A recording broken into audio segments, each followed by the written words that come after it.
প্রিয় শিক্ষার্থী, আশা করি সকলেই ভালো আছো। আজকে আমি ফিজিক্স 2 এর দশম অধ্যায়ের বাকি যে অংশ আছে সেটা নিয়ে আলোচনা করব। এখানে আমি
দৈর্ঘ্য সংকোচন, কাল দীর্ঘায়ন এবং ভর শক্তি সমীকরণ, এই তিনটা বিষয় নিয়ে আমি আলোচনা করব।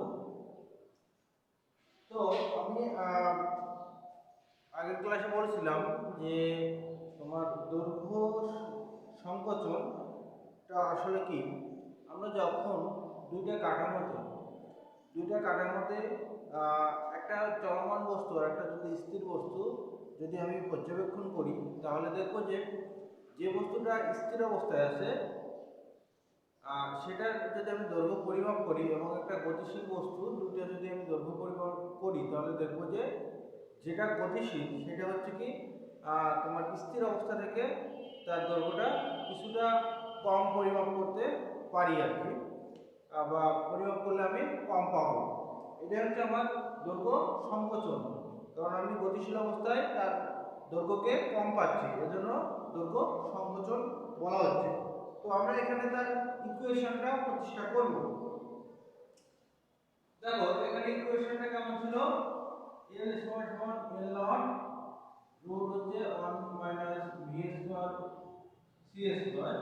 এখানে হচ্ছে কি Lটা হচ্ছে আমার গতিশীল বস্তুর দৈর্ঘ্য, L নটটা হচ্ছে স্থির বস্তুর দৈর্ঘ্য, এখানে v হচ্ছে কত বেগে যাচ্ছে আর c হচ্ছে আলোর বেগ।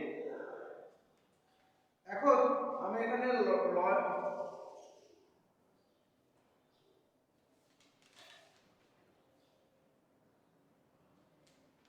আমি লরেন্সের যে লরেন্সের রূপান্তরের মাধ্যমে আমি এই সমীকরণটা প্রতিষ্ঠা করব।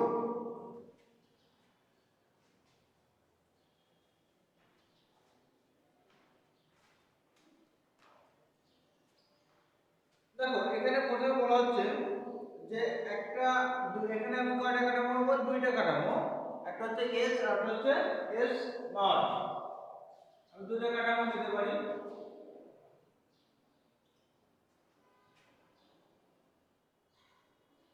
এই কাঠামোকে আমি যদি S কাঠামো বলি, এটাকে আমি S ড্যাশ বললাম। এখানে একটা বস্তু দিলাম A এবং B দিলাম, A এবং B নিলাম, এটাও এটা B ড্যাশ দিলাম। তো যদি আমি এই কাঠামোতে এটাকে তাহলে আমি পরিমাপ করলাম x1 x2, এই কাঠামো থেকে এটা তাহলে কত হচ্ছে x1 ড্যাশ x2 ড্যাশ, এটা পরিমাপ করলাম। তাহলে এটা যেটা হচ্ছে আমি স্থির অবস্থা ধরলাম, এটাকে আমি চলমান অবস্থা ধরলাম। তাহলে স্থির অবস্থায় L নট কত হবে x2 মাইনাস x1, আর চলমান অবস্থায় L কত হবে x2 ড্যাশ x1 ড্যাশ। এটা আমি লিখতে পারি স্থির অবস্থায় এই দণ্ডটির দৈর্ঘ্য আর চলমান অবস্থায় এর দৈর্ঘ্য, শুধুমাত্র স্থিরাঙ্কের বিয়োগ করলে আমি পেয়ে যাচ্ছি। এখন এখন যদি আমি লরেন্সের সূত্র অনুসারে আসি আর কি, লরেন্সের সূত্র অনুসারে যদি আমি আসি, তাহলে লরেন্সের সূত্র অনুসারে এখান থেকে x1 কত, x1 ড্যাশ প্লাস vt আর হচ্ছে 1 মাইনাস v স্কয়ার বাই হচ্ছে v স্কয়ার বাই হচ্ছে c স্কয়ার, এটা আসে ও ঠিক আছে। আর অনুরূপভাবে তাহলে x2 কত আসবে,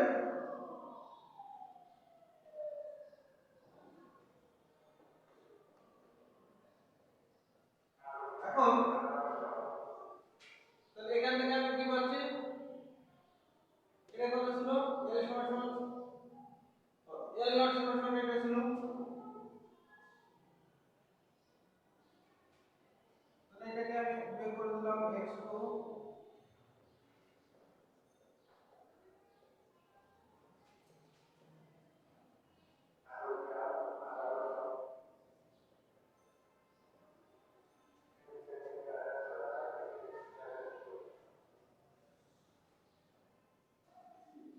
এটা মানে কত এর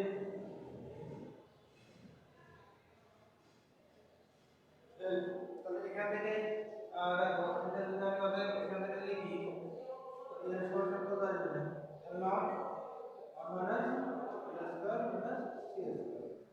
এইভাবে আমি জাস্ট সমীকরণটাকে প্রতিষ্ঠা করতে পারি। এখানে আশা করি মানে এখানে হয়তো লরেন্সের যে রূপান্তরটা ছিল এটা x1 এবং x2 এটা একটু কঠিন হতে পারে, তো আশা করি এটা এই জিনিসটা সবাই মনে রাখবা, লরেন্সের রূপান্তর কিভাবে আসলো। এটা আমাদের এখানে এটা একটু মুখস্থ করতে হবে যে x1 এবং x2 সমান সমান কত লরেন্সের রূপান্তরটা।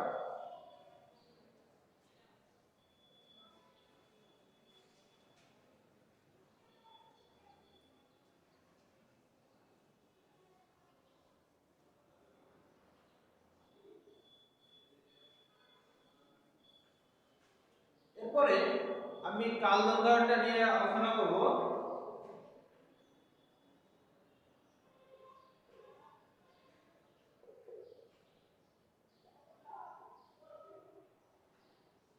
বলা হচ্ছে কি যে আমার কাল দৈর্ঘ্যটা বলা হয়েছিল যে যে আমার এখানে মানে একটা চলমান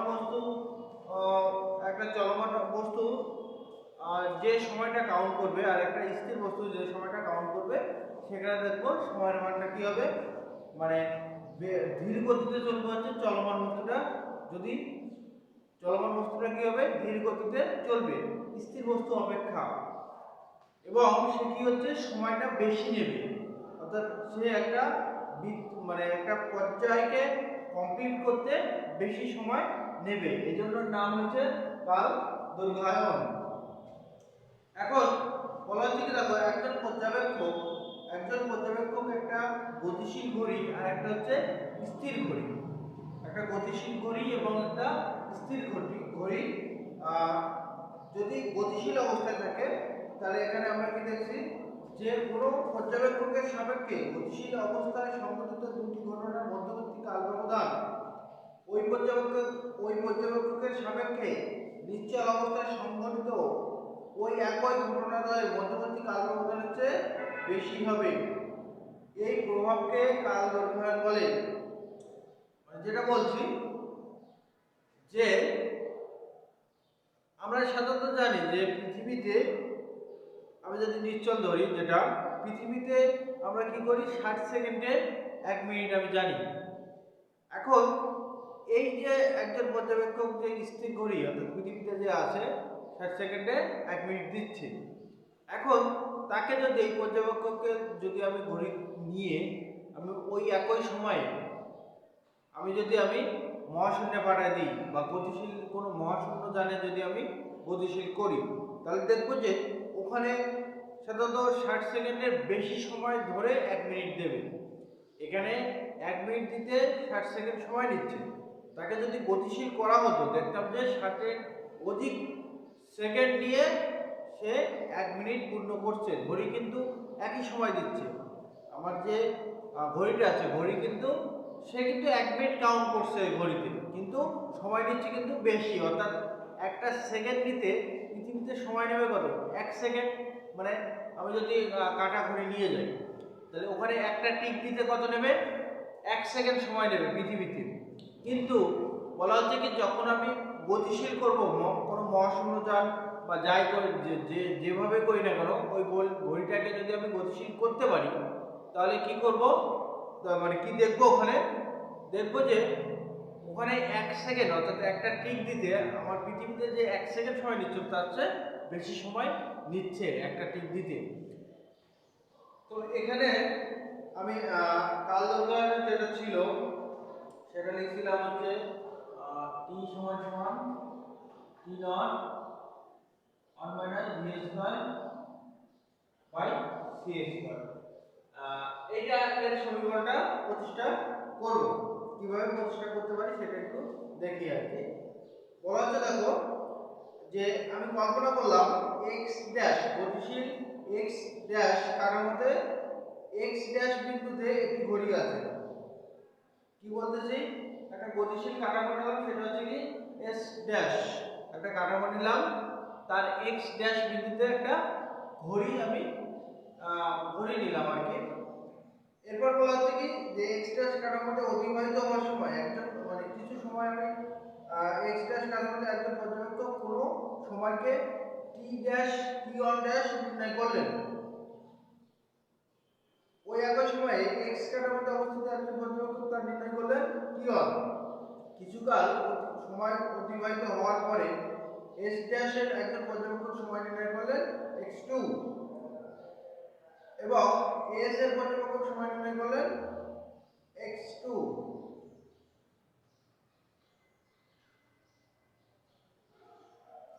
তাহলে দেখো এখানে আমি কি বলছি, দুটো কাঠামো নিচ্ছি, একটু চিত্র মাধ্যমে যদি আঁকি। আমি দুটো কাঠামো নিলাম, s নিলাম আর s ড্যাশ। এটাকে আমি স্থির করতেছি, এটাকে আমি গতিশীল করতেছি। x ড্যাশটাকে আমি কি বলছি? x ড্যাশটাকে আমি বলছি একটা গতিশীল x ড্যাশ কাঠামো নিলাম।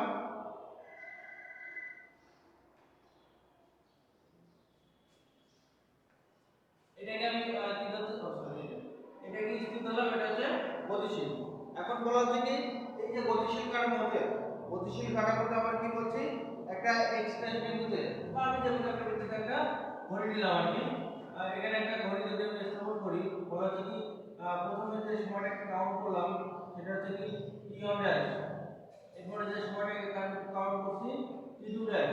এখানে সেই অনুরূপভাবে যদি আমি এখানে একটা ঘড়ি নিয়ে থাকি, তাহলে প্রথমে আমি t1 পরে হচ্ছে t2, দুইটা কাউন্ট করলাম। এখন বলা হচ্ছে কি এখানে যে সময়টা দিচ্ছি, এই যে এখানে এখানে যে সময় ব্যবধান, যে স্থির যেটা t2 টাকে আমি কি বলতে, পজিশনটাকে t0 দিয়ে ধরছি, এটা কি লিখছি t2 dash minus t1 dash, এটাকে আমি লিখছি আর কি।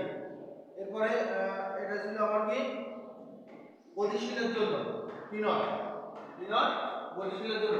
স্থিরের জন্য তাহলে কত হবে? স্থিরের জন্য t সমান t1 মাইনাস t2।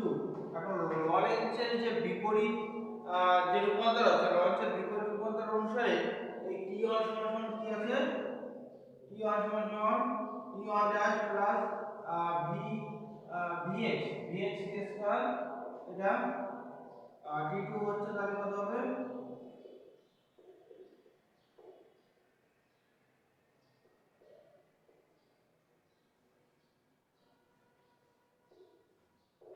আমাদের v square by c square, আমাদের এরকম।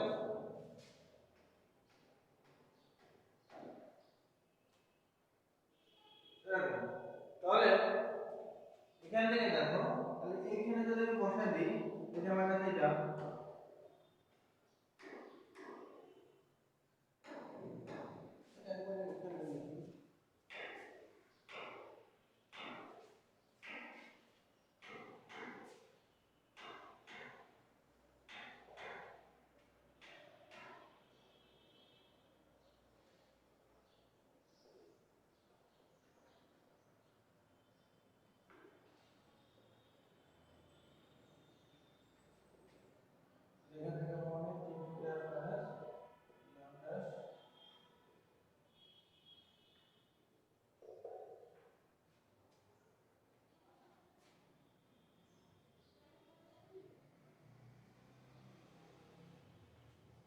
এখান থেকে দেখো এটা যত প্রমাণ হয়ে গেছে দেখো এটা সমান আমার কি ছিল তাহলে ই এই যে আমার কার্বন বর্ণের যে সমীকরণটা এখান থেকে পাচ্ছি যদি দেখো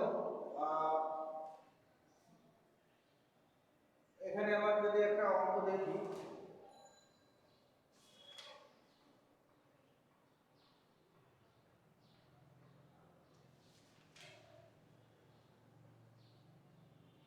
বলা হচ্ছে কি একজন মহাশূন্যচারী যদি আমি অঙ্ক দেখি দেখো কেমন হয় একজন মহাশূন্যচারী কি বলছে একজন মহাশূন্যচারী 25 বছর বয়সে একজন মহাশূন্যচারী 25 বছর বয়সে সমীকরণটা এখানে কাজ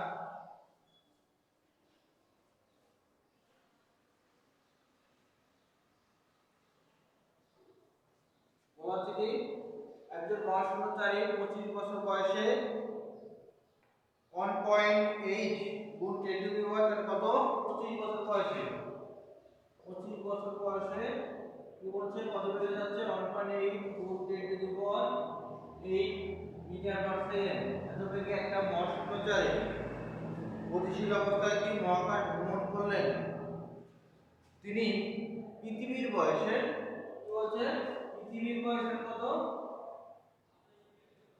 পৃথিবীর বয়সের 30 বছর যদি আমি সে মহাশূন্যে কাটিয়ে এসে যদি পৃথিবীতে ফিরে আসে তখন তার বয়স কত ছিল তাহলে তার পূর্বে বয়স ছিল কত 25 বছর এরপর 25 বছর পরে সে যাত্রা শুরু করছে কত বছর পৃথিবীর বয়সের 30 বছর সে মহাশূন্যযানে কাটিয়ে আসছে অর্থাৎ সে পৃথিবীর বয়স এখানে এটা ছিল কি গতিশীল অবস্থার সময় টি নট আর এটা হচ্ছে কি নিশ্চল সময় টি তাহলে এটা থেকে টি কত পাচ্ছি 30 ইয়ার সে কত বেড়ে যাচ্ছে 1.8 গুণ 10 to the power 8 R C এর মান আমরা কত জানি 3 গুণ 10 to the power 8 metre per second এটা বলো এখন যদি আমি সমীকরণে বসাই দিই তাহলে দেখি আমি কত আসে আমাকে বের করতে হবে কত টি নট তাহলে টি কত আসবে বি স্কয়ার সি স্কয়ার এটা কত পাচ্ছি 30 1 মাইনাস 1.8 10 টু দি পাওয়ার 8 আর 3 গুণ 10 টু দি পাওয়ার 8 তাহলে 30 আর কোন কত আসবে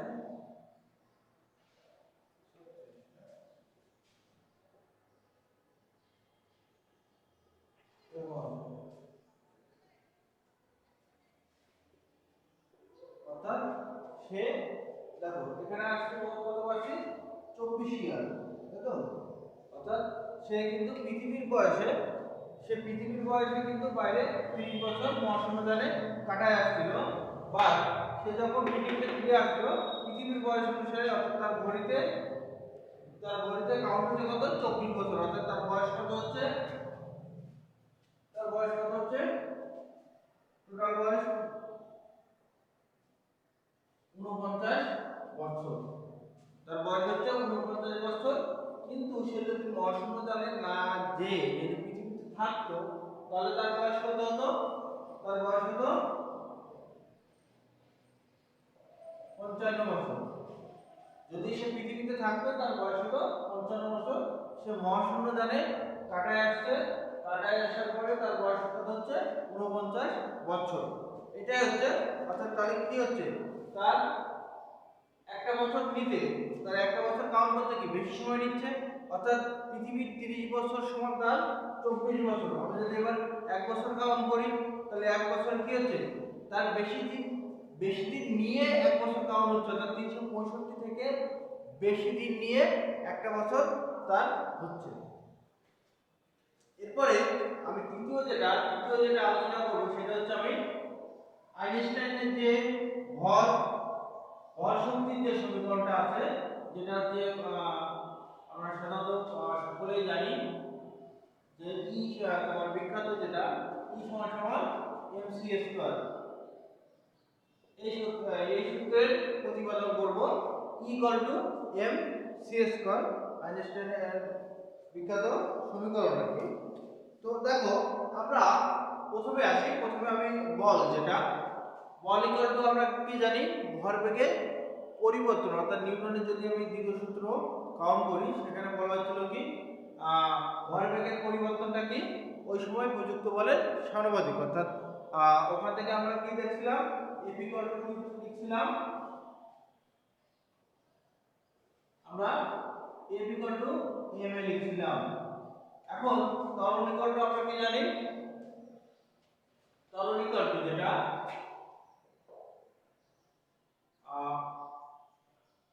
dv বাই dt, অর্থাৎ এখানে আমরা যদি এভাবে লিখি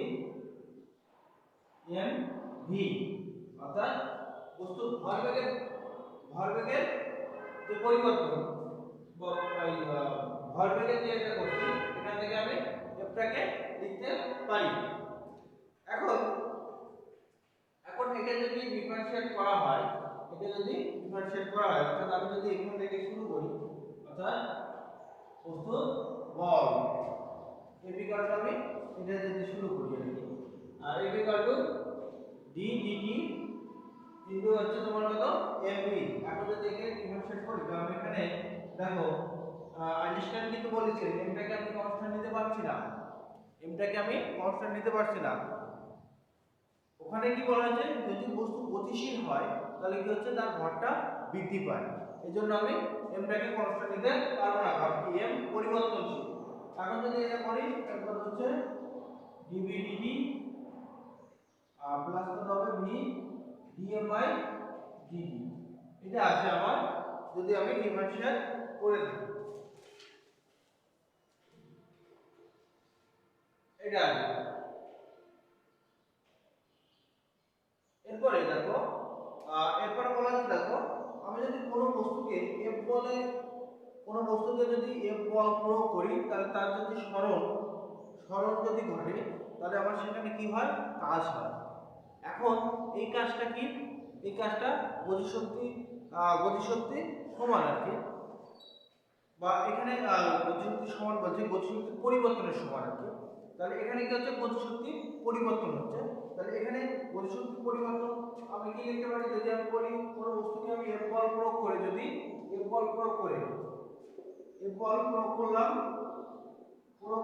আমি dx পরিমাণ সরণ ঘটাই, তাহলে কি বললাম F বল প্রয়োগে যদি dx পরিমাণে সরণ ঘটাই তাহলে ওখানে তার গতিশক্তির পরিবর্তন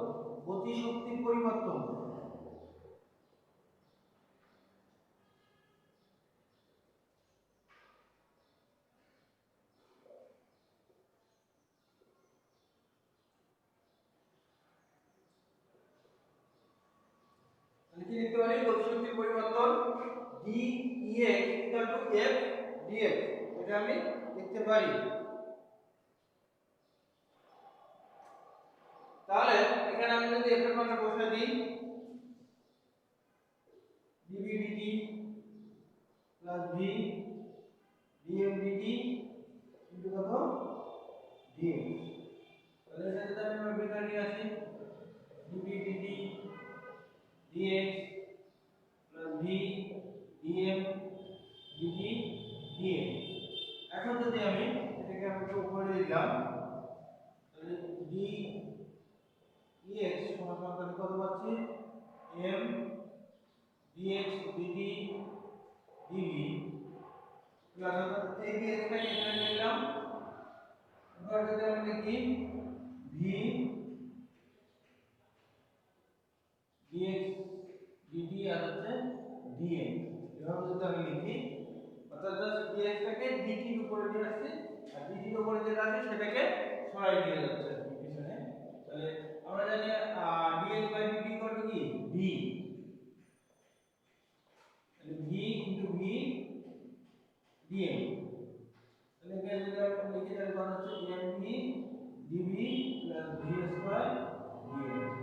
তাহলে আমি এই পর্যন্ত লিখে দিলাম আর কি। এটাকে যদি আমি এক নম্বর সমীকরণ যদি এর আগে আমি এটাকে যদি এক নম্বর দিতাম এটাকে আমি দুই নম্বর দিলাম, ঠিক আছে। এরপরে তাহলে আমি নেক্সট আসি,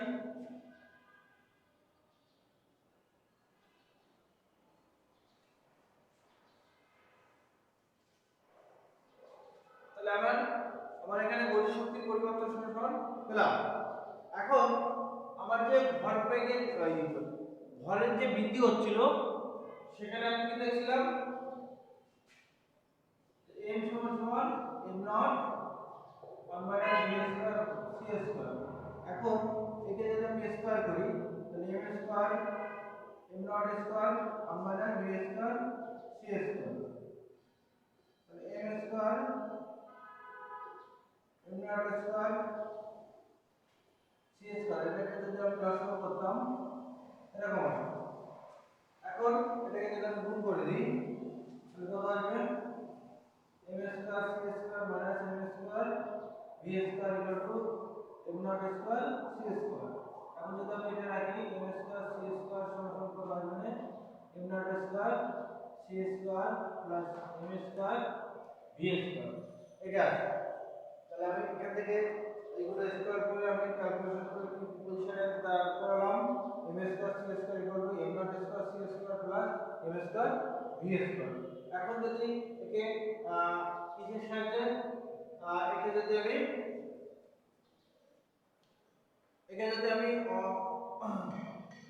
অন্তরীকরণ করে পাই আর কি, অর্থাৎ একে যদি আমি ডিফারেনশিয়েট করি আর কি, ডিফারেনশিয়েট করলে আমি কি পাবো, এটাকে যদি আসি যেহেতু c কনস্ট্যান্ট cটাকে তো আমি ডিফারেনশিয়েট করতে পারবো, তাহলে m টাকে করতে পারবো। এটাকে যদি আমি ডিফারেনশিয়েট করি তাহলে আমি কত পাবো এখান থেকে 2m dm, এটা হচ্ছে c স্কয়ার হবে। সেটাকে করতে পারতেছে না, বলা আছে কি m নট হচ্ছে কি কনস্ট্যান্ট নিশ্চল ভর, c হচ্ছে কি আমার কনস্ট্যান্ট, তাহলে এটা আমার কি ডিফারেনশিয়েট করা যায় না, তাই তো? তাহলে এটাকে যদি আমি আসি তাহলে এখানে m তো কনস্ট্যান্ট না, v হচ্ছে কনস্ট্যান্ট না, তাহলে এখানে যদি আসি তাহলে কত হবে 2m dm v square plus, এবার যদি আমি v টাকে করি তাহলে কত হবে 2v dv, আর কত হবে m স্কয়ার, এটা আসে। তা ওই পক্ষে আমার তাহলে কত হচ্ছে 2 বাজায় 2 বাজায় m, হ্যাঁ m ও বাজায় 2m বাজাচ্ছে 2m বাজাচ্ছে, এটা বাজাচ্ছে, তাহলে এখানে কি হচ্ছে c square dm c square dm আর ইকুয়াল টু কত পাচ্ছি তোমার এখান থেকে, তাহলে কত হচ্ছে v স্কয়ার dm পাচ্ছি, আর এখান থেকে কি হচ্ছে 2m যদি চলে যায় এখান থেকে একটা চলে গেলে কি হবে vm হচ্ছে না vm dv, দেখো এটা আর এটা পরস্পর সমান হচ্ছে না, এটা যদি আমরা তিন নাম সমীকরণ দিতাম তাহলে এটা সমান কি লিখতে পারি এখান থেকে c স্কয়ার dm লিখতে পারি, এখান থেকে আমি c স্কয়ার dm লিখতে পারি। তাহলে দেখো এখানে দেখো গতিশক্তির যে বৃদ্ধি হচ্ছে বা গতিশক্তির পরিবর্তন কত c স্কয়ার dm পাচ্ছি। এখন c স্কয়ার যেহেতু আমার কনস্ট্যান্ট, এখানে কি ভরবেগের পরিবর্তন পাচ্ছি আমি, যেটা ভরবেগের পরিবর্তন আর কি, সরি ভরের পরিবর্তন, dm সমান কি ভরের পরিবর্তন। তাহলে এখানে যদি আমার কনস্ট্যান্ট টার্ম হয়ে থাকে তাহলে আমি এখান থেকে কি লিখতে পারি যে এই যে গতিশক্তির বৃদ্ধিটা কেন হচ্ছে, এখানে বলা হচ্ছে কি ভরের পরিবর্তনের সমানুপাতিক। এখানে যে গতিশক্তির পরিবর্তনটা কি বলতে পারি ভরের পরিবর্তনের সমানুপাতিক বলতে পারি। এখন বলা হচ্ছে কি তাহলে আমরা এখানে কি ছিল এটা, এখন যদি একে আমি যোগীকরণ করি ইন্টিগ্রেশন করি তাহলে ইন্টিগ্রেশন করলে আমি কি পাবো, বলা হচ্ছে কি যখন বস্তুটা স্থির ছিল তখন কি তার গতিশক্তি ছিল না, গতিশক্তির কোনো পরিবর্তন হয়নি, অর্থাৎ বস্তুর ভর যখন নিশ্চল m এর মান যখন m নট তখন e এর মানটা কত শূন্য, আবার হচ্ছে m এর মানটা যখন n তখন e এর মানটা কত হবে, যখন বলা হচ্ছে কি m এর মানটা কত থেকে বলতে পারি যখন v সমান সমান 0 ধরতে পারি। যখন বস্তুটা স্থির ছিল b সমান সমান 0 তখন গতিশক্তিটা 0। যখন m এর মানটা m নট সরি তখন m এর মানটা ছিল m নট। যখন বস্তুটা বেগ হচ্ছে অর্থাৎ b সমান সমান v পাচ্ছি আমি b সমান সমান v পাচ্ছি তখন আমি কি পাবো m এর মানটা m হবে এবং গতিশক্তিটা e কে হবে। অর্থাৎ এটা যদি আমি ইন্টিগ্রেশন করি তোমার d e কে আর কত 0 আর c স্কয়ার dm এটাকে আমি কি বলছি m আর হচ্ছে m নট। তাহলে এখান থেকে কত পাবো e কে পাচ্ছি আর ওখানে c স্কয়ার যদি বাইরে আসে dm যেটা পাচ্ছি সেটা থেকে আসবে কত m মাইনাস m নট অর্থাৎ m c square minus m not c square e কে এর মান এটা আমি লিখতে পারতেছি e কে। এখন আবার দেখো কোন বস্তুর মোট শক্তি কত আমরা কি জানি মোট শক্তি যেটা আমরা কাজ ক্ষমতা শক্তি এই অধ্যায়ে পড়ছিলাম ফার্স্ট পার্টে ফিজিক্স 1 এ সেখানে আমরা দেখছিলাম মোট শক্তি কত কি বস্তুর গতি শক্তি প্লাস স্থিতি শক্তি। তাহলে আমরা মোট শক্তি যেটা কি সমান সমান আমি তাহলে কি লিখতে পারি মোট শক্তি যেটা মোট শক্তি কত কি স্থিতি শক্তি বা বিভব শক্তি বিভব শক্তি বিভব হচ্ছে গতি শক্তি। তাহলে যেটা ছিল e সমান সমান ep প্লাস ek এখানে ep যেটা ep আমরা স্থির অবস্থার যেটা শক্তি বা স্থিতি শক্তি কি ছিল m নট c স্কয়ার আর এখান থেকে আমি কি পাচ্ছি এখান থেকে কি পাচ্ছি m c square minus m not c square. তাহলে এখন দেখো এটা যদি আমি ব্র্যাকেট তুলে দিই এখানে যদি আমি ব্র্যাকেটটা তুলে দিই তাহলে কত হচ্ছে এই দুটো স্কয়ার কেটে যাচ্ছে অর্থাৎ e m c স্কয়ার। আমি এভাবে আইনস্টাইনের যে ভর শক্তির যে উপপাদ্যটা আছে ওইভাবে আমি সমীকরণটাকে প্রতিষ্ঠা করতে পারি। এখানে আমি একটা অঙ্ক দেখব অঙ্কটা বলা হচ্ছে দেখো 10 AMU 10 AMU ভরের যে সমতুল্য শক্তি বের করতে বলছে এত ভরের সমতুল্য শক্তি কিসের মাধ্যমে ইবি এককের মাধ্যমে আমি বের করব। ইবি মানে কি ইলেকট্রন ভোল্ট এককে আমি বের করব। এখন আমরা জানি দেখো 10 AMU অর্থাৎ 1 AMU সমান সমান কত সেটা আমি দেখব। তাহলে 1 AMU সমান সমান কত 1.66057 গুণ 10 to the power minus 27 KG. 1 MM সমান কত তাহলে 10 এমএম সমান কত হবে তাহলে এটা আমি দেখব আর কি। আর এখান থেকে আমরা সূত্র কি পাইছি E সমান সমান m c স্কয়ার। তাহলে m এর মান কত 10 এমএম এটাকে যদি আমি কেজিতে নিয়ে যাই আর c স্কয়ার কত 3 গুণ 10 টু দি পাওয়ার 8 তার স্কয়ার এটা পেলাম। তাহলে এটা যদি আমি ক্যালকুলেশন করে আসি আসলে পাবো কত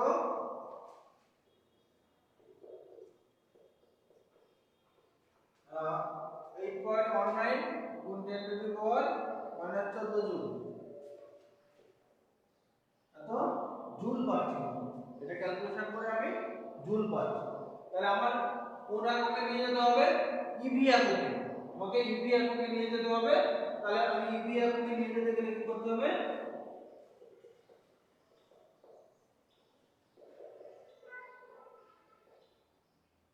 1.6 গুণ 10 টু দি পাওয়ার মাইনাস 19 দিয়ে ভাগ করতে হবে। ভাগ করলে কত হচ্ছে এটা 5.1 গুণ 10 টু দি পাওয়ার 6 ইউ 6 না 5